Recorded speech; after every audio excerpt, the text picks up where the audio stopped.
Hello guys, at dahil ngayon ay Sunday, so magagala tayo pero maulan ngayon. At etong mga naka-tent na yan ay mga kapatid natin din. So dahil holiday din nila, yung iba dyan na lang yan tatambay. Pero ang lakas ng ulan. Ayan, may mga pagkain din sila. So dyan na lang sila nag-i-stay. Diyan sa ilalim ng tulay. So may mga kanya-kanyang tent. Ayan.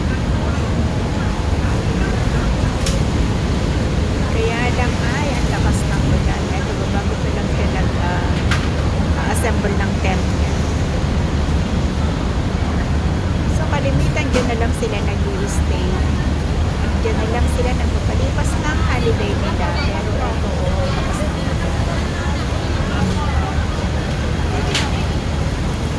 Pero ako, buti na lang may dala talaga akong kahit.